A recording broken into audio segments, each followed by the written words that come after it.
dal leen ak jàmm seen YouTube bi di MSTK TV ñu ngi leen di ñaan ngeen wéy di abonné di aimé vidéo yi di ko partagé ak ñeneen bu leen fàttee bës ko la notification bi jaa ngeen jëf mbokk yi.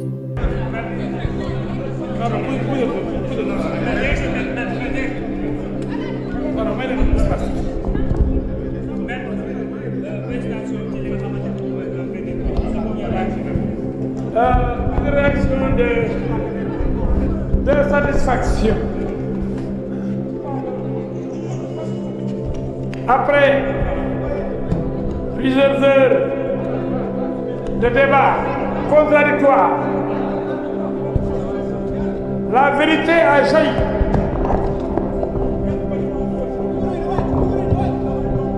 Les accusations portées sur la personne du président Bougane Gueye Dany ont été démolies.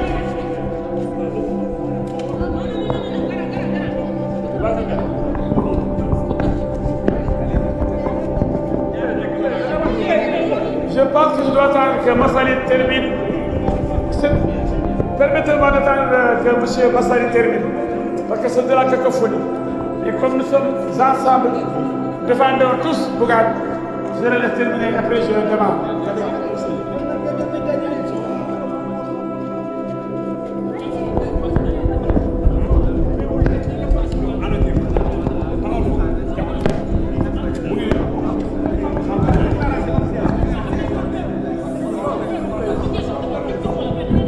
Mais pardon, c'est qu'il faut que nous biffions pour y beaucoup.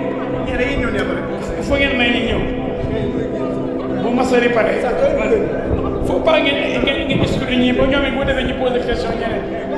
Il faut ouvrir, il faut ouvrir. Mais nous n'avons que nous pour y beaucoup. Nous allons parler. C'est bon, c'est bon, c'est bon, maître, c'est bon. C'est bon.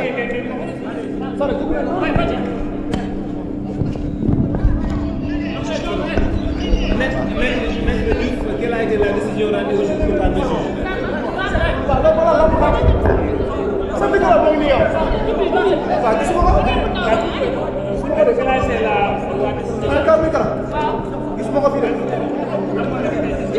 Mais déglou, s'il vous plaît. On ne peut pas travailler dans le vacarme. Nous venons d'enregistrer une grande victoire. Permettez-nous de jubiler. Permettez-nous de manifester notre joie. Aujourd'hui, le PDG du groupe des médias, le dirigeant du mouvement Gemsaba, l'administrateur de société, le PDG Bougane Gueye Dany est libre de tout mouvement.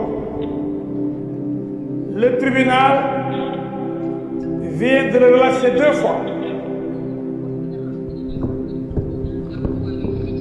Relax au bénéfice du doute pour la rébellion. Relax total pour l'outrage à agent. Mais condamnation 2 mois à sortir du sursis pour refus d'obtempérer avec 100 000 francs d'amende. On aurait pu le relaxer purement et simplement pour toutes les infractions. C'est notre conviction. Mais au moins, on a gagné parce que le procureur avait demandé 3 mois fermes et 500 000 francs d'amende. Cela aurait empêché M. Bougane Gueye Dany de se présenter aux élections futures. Avec 3 mois fermes ou 6 mois avec sursis, comme on l'a fait avec Sonko, on ne peut pas participer aux élections. Et le procureur voulait que Bougane Gueye Dany soit exclu des futures joutes électorales. Donc il y avait quelque part un désir, un souhait, des instructions pour empêcher le président Bougane Gueye Dany d'être candidat désormais dans ce pays à des élections organisées, soit pour des législatives, les locales ou la présidentielle. Ce qu'on peut retenir donc, c'est qu'après ce verdict, Bougane Gueye Dany va rejoindre son équipe de campagne électorale. C'est vrai que le temps perdu ne peut jamais être rattrapé. Mais il va quand même, après avoir perdu quelques jours, au cours de cette campagne électorale, il va faire ce qui sait le mieux, déranger les autres, faire du tiers-tank, montrer la vérité aux Sénégalais, dire la vérité en tout temps et en tout lieu. Donc aujourd'hui, 30 octobre 2024, Tamba a vibré. Cette charmante ville, la belle ville de Tambacounda, a vibré au rythme de la vérité, de la dignité, de l'honneur. Et le juge, je veux dire les juges du tribunal de grande instance de Tambacounda, ont essayé de rendre justice, de dire le droit. Et ils ont ordonné la libération immédiate de Bougane Gueye Dany. Immédiate. Aujourd'hui, cette nuit même, il doit pouvoir, avec la caravane de l'intercoalition, battre campagne. Et c'est important. Mais parce qu'il est libre, on ne peut plus le retenir dans les liens de la détention. L'homme est désormais libre.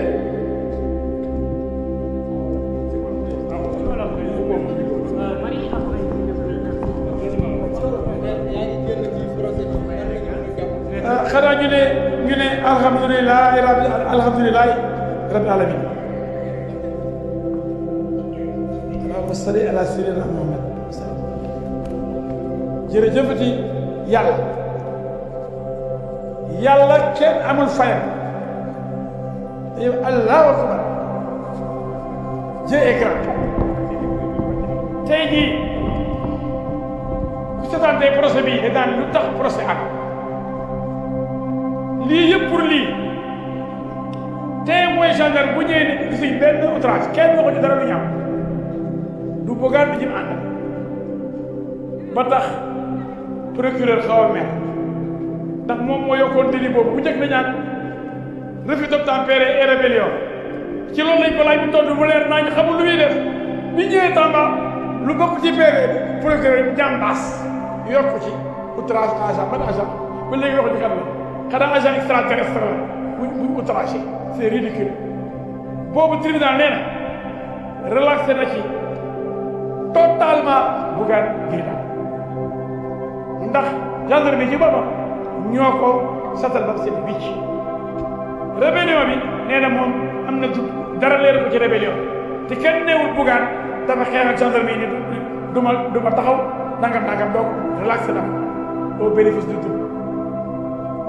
donc li procureur wax juge bi nee na doy ko li nga yow procureur li nga toppee Bougane kii rébellion doyuma aw ma ci loolu leer donc dafa lëndëm sa bopp relaxé naa ko au bénéfice du tout kon ñaar yooyu ci ñett yi mooy bàyyi nañ ñetteel bi mu ne ki refus d'obtempérer mooy taxawal nga bañ tëj naa ko ci 1 mois avec sursis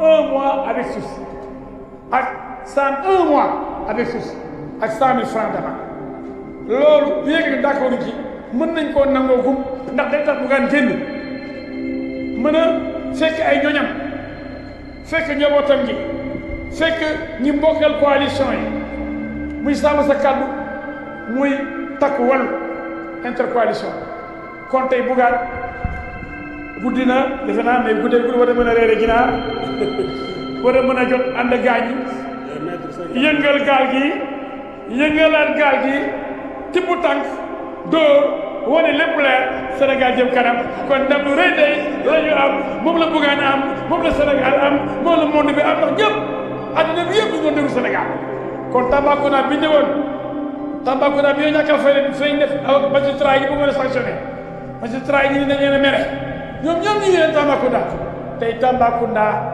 gàcce ngalaama Tamba war na ni am ay juge de valeur ñu am jom ñu am fulla ñu am fayda ñoo xam ne kenn du ay ordre procureur moom da jël ordre ndax moom ministère de la justice mooy patron ministère de la justice premier ministre mooy patron moo tax procureur moom mën na la jàpp de gouvernement mën na la jàpp waaye siège mooy ñi àtte ñett ñi àtte bi xoolee yàlla xool seen bàmmeel xam ne buggaan nii koo tëj boo dégg lakk par ci